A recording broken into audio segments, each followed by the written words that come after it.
नमस्कार साथियों, गौरव ज्ञानधारा में आपका स्वागत है और आज की आरबीएससी की क्लास में भी आपका स्वागत है। देखो, एक दिन की दो तीन क्लासें लेनी पड़ रही है, तो क्या करें। मेरे ओडी ओडो जो बनना तो पड़ी पूरा है ना। चलिए, तो बढ़िया। आप लोगों की आरबीएससी की क्लासेस जो है वो तो मैं चाहूंगा कि नियमित ही रहे, और अपन कक्षा 10 तक की पुस्तक जब तक पूरी नहीं करते तब तक इसको नियमित रखेंगे। और आप लोगों को वापस आरबीएससी की राजस्थान अध्ययन की किताबें उठा के नहीं देखनी पड़ेगी, ये मामला तो निश्चित हो जाएगा। ठीक है ना, इसके मामले में आप निश्चिंत रहो। ठीक, इसके साथ साथ जो है ये जरूर कहूंगा कि इसके साथ साथ इसकी जो टेस्ट सीरीज दी है उस पर अभ्यास करते रहना, क्योंकि उसमें शानदार व्याख्या और वापस आपको अभ्यास बहुत बेहतरीन करवाया है। हर एग्जाम के लिए इंपॉर्टेंट है। ठीक है, बार बार बताते हैं, लेकिन जब सोल्ड आउट का टैग लग जाएगा ना, तब स्टूडेंट कहेंगे कि सर हमें तो ज्वाइन करनी थी, हमने तो की नहीं। तो इतनी टाइम बाट के नहीं भाड़ो थे, मतलब वैलिडिटी तो उसकी एक साल है ना। अभी तो 2024 में तब तक दे रखी है, तो इंतजार करोगे, फिर बाद में सोल्ड आउट होगा, उसके बाद में वापस नहीं खोलूंगा, ये ध्यान रखना। ठीक है, आज अपन कक्षा 7 का ही अगला चैप्टर पढ़ने जा रहे हैं, जो अध्याय 8। अध्याय 7 बहुत लंबा चला, क्योंकि था भी उसमें बहुत मसाला। ठीक है, आधा राजस्थान का इतिहास ठोक दिया था उसके अंदर। अब यहाँ पे अध्याय 8 अपन पढ़ेंगे, और ये कक्षा 7 का ही चैप्टर है। ठीक है, इसके अंदर मुख्य तौर पर क्या पढ़ने वाले हैं? कुप्रथाएं। कुप्रथाएं जो इसके अंदर दे रखी है आरबीएससी में, वो पढ़ेंगे। और शैक्षणिक सुधार यानी शिक्षा व्यवस्था है, गुरुकुल पद्धति, पाश्चात्य शिक्षा पद्धति, ये है, इनको पढ़ेंगे। और शॉर्ट सेशन है, लेकिन बहुत उपयोगी क्लास है। ठीक है, चलिए शुरू करते हैं। अच्छा, एक मिनट। हाँ, चलिए, पहली स्लाइड आप लोगों के सामने ये आ गई। सबसे पहली ही चीज जो मतलब एक इस पार्ट की जो शुरुआत की गई है, वो एक स्टोरी दी है, और उसमें सबसे पहली लाइन में दे रखा जो इंपॉर्टेंट फैक्ट है वो सिर्फ ये है कि आखा तीज दे रखी है। ठीक है ना, आखा तीज दे रखी है, जिसको अक्षय तृतीया भी कहते हैं। और उसमें भी आरबीएससी की पुस्तक में भी इसको स्पेशली डिस्क्राइब भी किया, वापस पोस्टक में ऐसा लिखा भी है कि अक्षय तृतीया। ठीक है ना, अक्षय तृतीया वापस लिखा भी है। अब अक्षय तृतीया का यदि देखा जाए तो वैशाख शुक्ला तृतीया को आती है अक्षय तृतीया। अपन साधारण भाषा में कहते हैं आखा तीज। और आखा तीज का चाहे आप लोग जो पढ़ रहे हो उन्होंने महत्व जाना या नहीं जाना, बाकी अपन समाज में जितो बुढ़िया है नहीं, जितना बुढ़िया वह सब इन्हों महत्व जाना है। क्यों? क्योंकि इसको कहा जाता है अबूझ सावे। अबूझ सावों का दिन, अबूझ मुहूर्त कह सकते हो आप, अबूझ सावे कहते हैं। सावे किसको कहते हैं पता है? शादी वगैरह कराते हैं ना, वो मारवाड़ी में कहते हैं सावे। और ये भाषा आजकल प्रश्न पत्र में बनती है, राजस्थानी भाषा में, मारवाड़ी भाषा में प्रश्न पूछे जाते हैं। अब इसका क्या महत्व है? अक्षय तृतीया का एक जिक्र हुआ है, तो अपन थोड़ा सा इसको पढ़ भी लें। यहाँ पे ये तो अबूझ सावे तो है ही। ठीक है, और 7 अन्नों की पूजा होती है, 7 अन्न की पूजा, अन्न की पूजा ये भी कब की जाती है? अक्षय तृतीया के दिन। ठीक, और फैक्ट बताऊं क्या इसमें? इस दिन, अक्षय तृतीया के दिन, राजस्थान की 2 रियासतों का स्थापना दिवस है। एक तो बीकानेर, ठीक है, बीकानेर, और एक है उदयपुर। उदयपुर, इनका स्थापना दिवस। ठीक है, स्थापना दिवस। ये पूरी किसकी बात हो रही है? अक्षय तृतीया से संबंधित बात हो रही है, जिसको बोलते हैं आखा तीज। यहाँ पे इस समय, अब तो देखो इन पे सब पे कुप्रथाओं पे रोक लगी हुई है, जैसे बाल विवाह वगैरह। मारवाड़ी में समझाऊ ना अगर, तो थाली में पंडितने रो दिन वो है, मतलब किन भलाने रो काम नहीं है, बूझ। मारवाड़ी में कहते हैं कि बूझ कराने जानो है, यानी कि किसी न किसी महाराज को या पूछवाना है, मुहूर्त दिखाना है, बूझ कराने जानो। इनके अबूझ यानी कोई बूझ कराने की जरूरत नहीं है। ये जिस दिन आया है अक्षय तृतीया है, यानी कि अबूझ सावे का दिन है। यहाँ पे किसी को पूछवाने का काम नहीं है, डायरेक्ट काम कर सकते हैं। तो ये थोड़ी सी मतलब अक्षय तृतीया जिक्र आ ही गया था, तो बता दिया आपने। ठीक है, वहां पे तो सिर्फ एक लाइन दे रखी है, आपके आरबीएससी की पुस्तक में सिर्फ एक लाइन दे रखी है। फिर आपके आती है सीधा ही, मतलब मेन मुद्दे की जो चीज है वो दे रखा है सती प्रथा। ठीक है, क्या दे रखा है? सती प्रथा। सती प्रथा क्या है वो ये आप फोटो में देख पा रहे हो, यानी पति की मृत्यु हो जाने पर पत्नी को साथ में चिता के साथ जला दिया जाता है। अब सती प्रथा का संबंध सिर्फ हिंदू समाज से था, क्योंकि दाह संस्कार का जो मतलब जो चलन है, जो संस्कार है दाह संस्कार, जो रीति है वो हिंदू समाज में ही की जाती है। यहां पे इस समय जो है इनको मतलब चाहे औरत की इच्छा है या नहीं है, उसको जबरदस्ती अपने पति के साथ में मरना पड़ता था। इसे और भी नामों से जाना जाता है, जैसे सहमरण। ठीक है, सहमरण, क्योंकि इनको साथ में जबरदस्ती मरना पड़ता था। सहगमन भी कहा जाता है, सहगमन भी कहा जाता है। और क्या कहते हैं, अनुगमन। अनुगमन, गमन यानी जाना, साथ में जाना, अनुगमन यानी बाद में। अब ऐसे भी सती प्रथाएं थी कि आदमी तो देखो मर गया और आदमी का दाह संस्कार भी हो गया, लेकिन औरत जो है उस समय सती नहीं हुई, कहीं कुछ ऐसी चीज थी, तो बाद में आदमी की किसी निशानी के साथ में भी सती होना पड़ता था। कितनी दुखदायी पीड़ादायक ये प्रथा रही होगी। तो ये चीजें जो है, और वो जो कहलाती थी ना, जो बाद में अनुमरण करती थी या अनुगमन कहते हैं अपन, उसे फिर महासती कहा जाता था। क्या कहा जाता, महासती। अच्छा, सती सिर्फ मतलब पति के पीछे मरने वाली स्त्रियां नहीं हुई, कुछ स्त्रियां ऐसे भी उदाहरण इतिहास में देखने को मिले जो पुत्र के पीछे भी सती हुई है, तो उसे मां सती कहा जाता था। पुत्र के पीछे हुई तो उसे क्या कहा गया, मां सती, मां सती। अणक वगैरह और बहुत सारे नाम है इस प्रथा के, तो आप लोग वैसे नॉर्मली ध्यान रखें सती प्रथा क्या थी। अब वैसे तो राजस्थान के अंदर इस पर जो रोक लगी है वो 1822 में लग गई थी, बूंदी के अंदर। तो एक चीज तो यहां ध्यान रखना, यदि राजस्थान के अंदर की बात करें तो 1822 में बूंदी के अंदर रोक लगी। अब क्योंकि प्रथाएं बहुत सारी आ जाती है तो याद रखना बहुत मुश्किल हो जाता है। मान लीजिए कोई एक औरत थी जो किसी कारण से रूठ गई और वो कहती है कि मैं तो अब होंगी सती। ठीक है, वो डिसाइड कर ली कि मैं तो अब होंगी सती। घना जना सब रोकने की कोशिश करी कि अरे अरे बाबूजी सती नहीं हो, यूं यूं बा कह दियो मैं तो हूं सती। तो बस दूसरा मतलब दूसरे जो थे उन्होंने भी हथियार डाल दिया कि होना है तो अब हो जाए, लेकिन हो रही हो तो थोड़ी सी मतलब जब काम करना ही है तो फिर मुंह मीठा करके करो। तो फिर बूंदी बूंदी खिलाई, यानी कि कहां से हुआ है, बूंदी से हुआ है। और 22 वर्ष की महिला सती हो रही थी, तो फिर 1822 के अंदर रोक लगी। राजस्थान में 1822 में रोक लगी है। भारत के अंदर सबसे पहले मतलब यदि देखा जाए सल्तनत काल में इसको रोकने के प्रयास किए गए थे मोहम्मद बिन तुगलक द्वारा। यह आरबीएससी में भी दे रखा है, मोहम्मद बिन तुगलक द्वारा पहले प्रयास किए गए, फिर मुगल काल आया, मुगल काल में अकबर ने इसे रोकने के प्रयास किए। तो एमबीटी, मोहम्मद बिन तुगलक और अकबर, इन दोनों ने तो रोकने का प्रयास किया ही है। फिर ब्रिटिश काल आता है, और ब्रिटिश काल में आते हैं राजा राम मोहन राय। राजा राम मोहन राय ने किसकी स्थापना की थी, ब्रह्म समाज की। आर्य समाज की किसने की, दयानंद सरस्वती। राजा राम मोहन राय के पत्नी, राजा राम मोहन राय के जो बड़े भाई थे उनकी पत्नी, उनके बड़े भाई की मृत्यु पर उनकी पत्नी को जब जबरदस्ती सती किया गया, तब ये उससे विचलित हुए और इन्होंने फिर प्रयास करके, उस समय वायसराय था लॉर्ड विलियम बेंटिक। ठीक है ना, यहां पे लिखा भी है लॉर्ड विलियम बेंटिक वायसराय था, फिर इन दोनों का नाम आता है, इन्होंने फिर रोक लगाई। तो रोक लगी कब है, 1829 में। पूरे भारत में लागू हो गया 1830 तक। ठीक है, नियम 17 के तहत। एक बार नियम पूछा गया, नियम 17 के तहत, और 17 ऐसे रोमन संख्या में ही लिखा हुआ था। तो नियम 17 के तहत इस पर रोक लगाई गई और 1830 तक पूरे में। अब आपके अकॉर्डिंग टू आरबीएससी आते हैं वापस अपन। सर्वप्रथम जयपुर संरक्षक समिति के प्रयासों से जयपुर राज्य में सती प्रथा निषेध कानून पारित किया गया। कभी लैंग्वेज आ जाए तो ध्यान रखना, क्योंकि आरबीएससी की 7वीं की पुस्तक में ये लैंग्वेज दे रखी है। आपको जो मक्खन खाना है वो छांट के लाया हूं, बाकी तो अनावश्यक सामग्री बहुत ज्यादा है उसमें, क्योंकि वो तो बच्चों को समझाने के हिसाब से, अपने कंपटीशन के हिसाब से तो लिखी नहीं उसको, तो यहां पे तो अपन को कंपटीशन के हिसाब से देखनी है। इसके बाद कोटा मेवाड़ में भी सती प्रथा उन्मूलन हेतु कानून बनाए गए, लेकिन 1822 में बूंदी के अंदर सबसे पहले रोक लगी है, ये तो है ही। ठीक है ना, ये चीज तो फाइनल है। अब आरबीएससी में नहीं दे रखी, लेकिन ये चीज पूछी गई है कई बार और ये चीज सही है। तो ये होगी बात अपने किससे रिलेटेड, सती प्रथा से रिलेटेड। यदि बात करें और सती प्रथा से रिलेटेड ही चलो बात चल ही रही है, तो भारत के अंदर सबसे पहला जो लिखित उल्लेख मिलता है सती प्रथा का, वो मिलता है एरण अभिलेख में। एरण अभिलेख, सेनापति क्या नाम था उसका, गोपराज, सेनापति गोपराज की पत्नी के सती होने का उल्लेख मिलता है, 510 ईस्वी की बात है।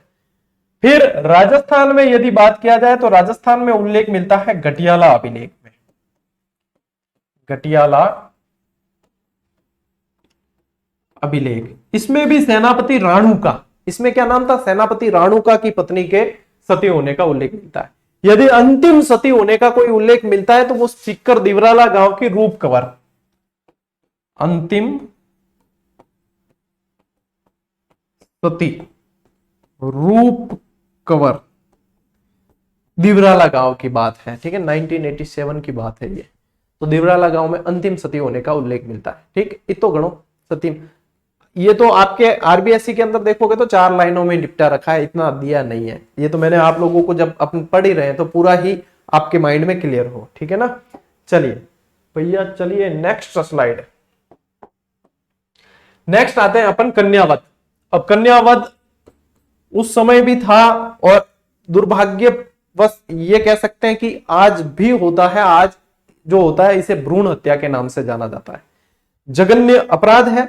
उस समय ये कई चीजें इसके पीछे कारण थे, जैसे कि दहेज प्रथा हो गई, या विदेशी आक्रांताओं का आक्रमण था तो वो कन्याओं का अपहरण कर लेते थे, बलात्कार जैसी चीजें हो जाती थी, तो इसलिए भी, और दहेज प्रथा वगैरह ये बहुत कुरीतियां थी, तो इस कारण भी कन्याओं का वध कर दिया जाता था। तो कन्यावध प्रथा तब भी थी, आज भी चलन है। आज चलन है लोगों की मानसिकता के हिसाब से, पुत्र मोह के हिसाब से आजकल भी ये चलन चल रहा है।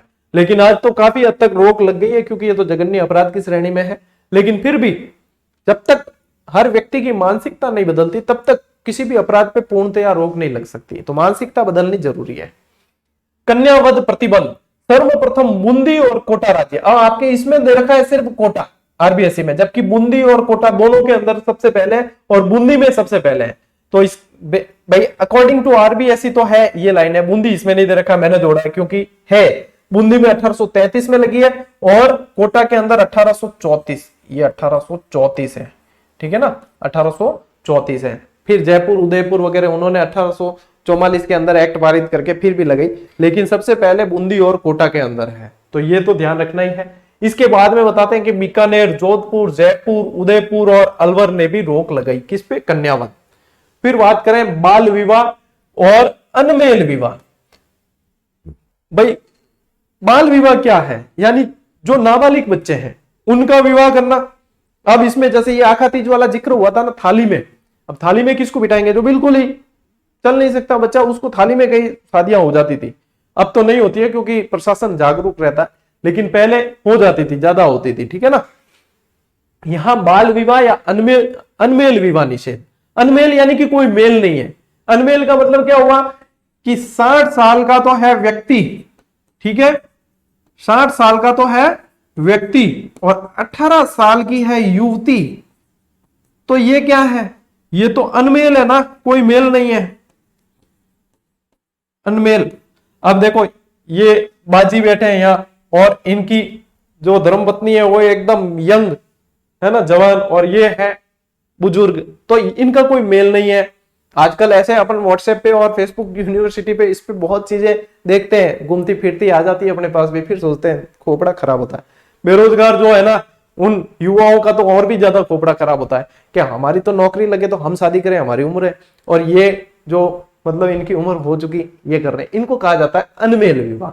और बाल विवाह बता दिया, यानी कम उम्र की लड़की का विवाह ज्यादा उम्र के पुरुष के साथ होना अनमेल विवाह है, ठीक है। इसके विरोध में दयानंद सरस्वती ने काफी सारे प्रयास किए और अकॉर्डिंग टू आरबीएससी ध्यान रखना है कि 10 दिसंबर 1903 को अलवर रियासत ने सबसे पहले अनमेल विवाह निषेध कानून बनाया। और मैं आप लोगों को एक तरफ ध्यान ले जाना चाहूंगा आप लोगों का कि आज दिन तक अनमेल विवाह से संबंधित प्रश्न किसी एग्जाम में नहीं आया है, लेकिन भविष्य में आ सकता है। क्यों?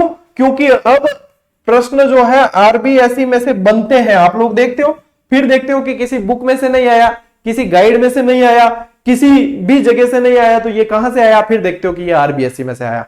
अनमेल विवाह से संबंधित अलवर और 1903, ठीक है, ये स्पेशली याद रख लेना, आने वाले समय में ये प्रश्न आप लोगों को देखने को मिल सकता है, इसलिए जो नहीं बना है वो और भी इंपॉर्टेंट हो जाता है, ठीक है। यदि ये प्रश्न आया तो मैं बतौर जेजिडियंस आपका ये प्रश्न सही होते हुए देखना चाहूंगा, ठीक है ना। यदि आप जेजिडियंस या ये क्लास अटेंड की है तो आप लोगों का ये प्रश्न सही होना चाहिए, ठीक। अनमेल विवाह थांदिका विधियो, ठीक है। चलिए नेक्स्ट, दास प्रथा।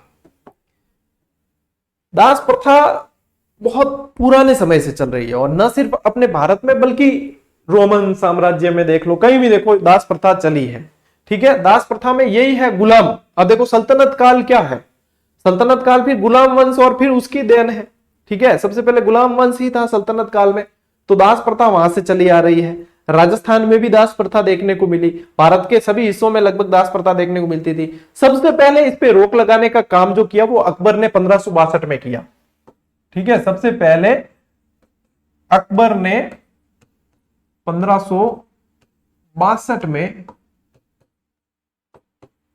रोक लगाई। कौन फोन करे यार?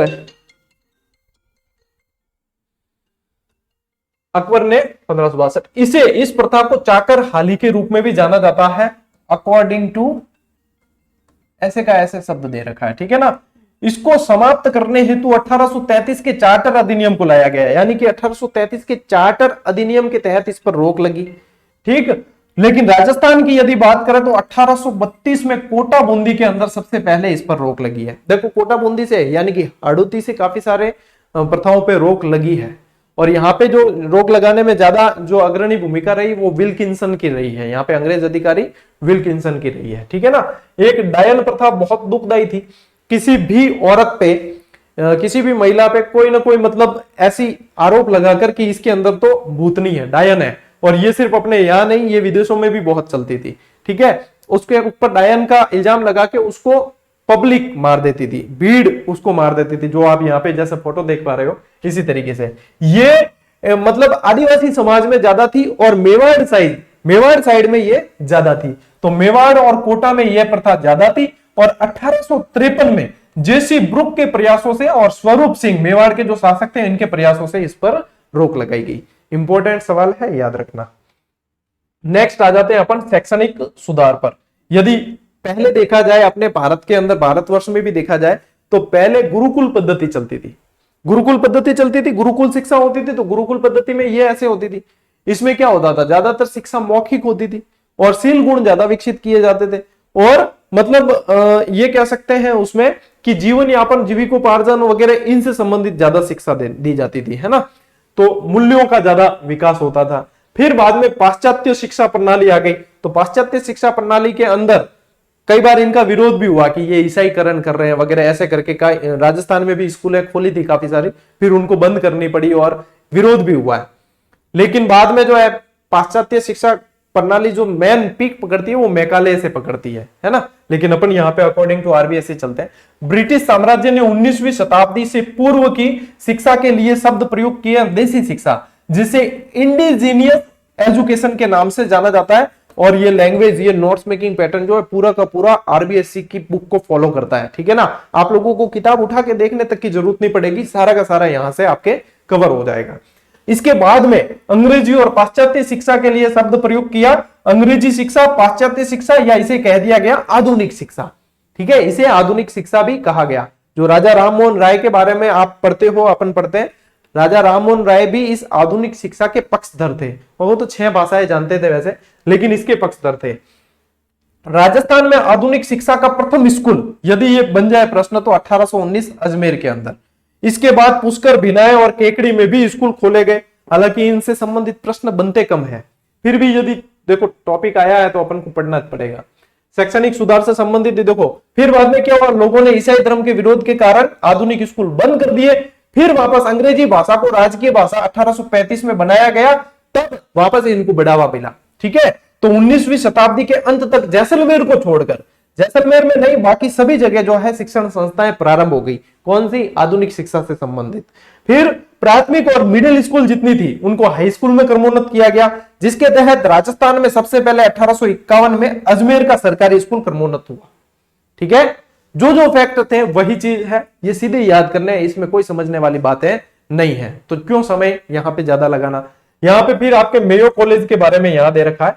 ये मेयो कॉलेज जो है ये आपके 1872 में स्थापित है, ठीक है ना। मेयो कॉलेज, शासक और सामंत जितने भी मतलब रजवाड़ी राजपूत जो शासक थे या जो भी राजा महाराजा थे, उनके सामंत थे, उनके बच्चों के लिए, मतलब हाई प्रोफाइल के लिए, ठीक है, उनके लिए क्या है, अंग्रेजी शिक्षा के प्रबंधन है। तो अजमेर में मेयो कॉलेज की स्थापना हुई और तत्कालीन कौन थे, ये वायसराय थे।